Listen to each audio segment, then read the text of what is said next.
Hello mga ka-backyard. Good morning. Andito po tayo ngayon sa gansa. Alam nyo ba, ang gansa, naglalandi sila kapag may tubig. Ayan, kagaya niyan. Ito, araw-araw ko po itong pinapalitan.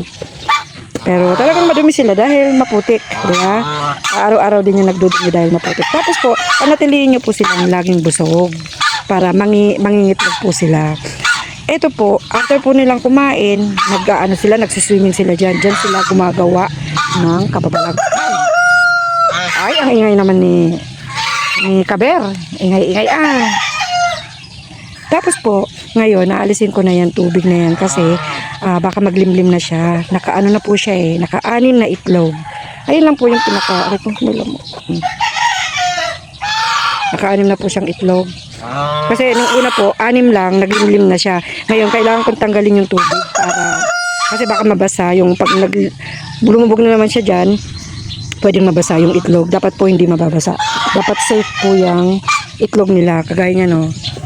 Kasi nung una, meron siwang. May siwang yung itlogan niya. Tapos bumagyong uwan. Na po yun? Na basa. Kaya hindi na, nabugok po lahat yung 6, sayang. Ngayon, tatanggalin ko itong tubig na to. Tanggal po ko niyan. Ginagamitan ko lang siya ng balde, tapos dustpan. Then itatapon ko dun sa kanal. Kasi kapag dito po yan itinapon, lalong madadagdagan ng putik. Lalo pat tag-ulan. Kasi pangit naman yung maputik. Pag maputik po, bumabaho. Kagaya niyan, dapat niyan mapatungan ng bato. Nilalagyan ko po yan ng graba. Kasi po, kapag maputik, mabaho. Bumabaho. Kagaya dito mga pato, ito rin po mga pato. Ang dumi-dumi kasi nilalagyan ko sila ng mga damo para hindi sila kagad magutom. Pinakain nila yan. Pinagtabasan ko yan dun. Nilalagay ko na lang dito. Tapos, pampataas pa ng lupa yan. Ang dumi-dumi naman ang kulungan ng mga pato.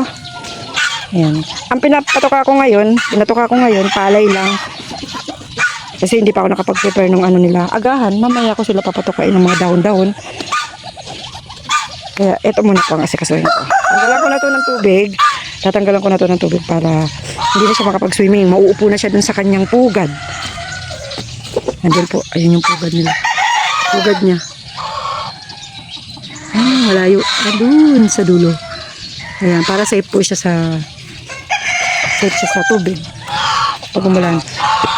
Eto, dito ako dumadaan kapag tinitingnan ko yung yung itlog nila. Mababait naman po. Hindi sila nangangano. Pero merong gansa na nangahabol. Ito po, hindi nangahabol to. Let's go.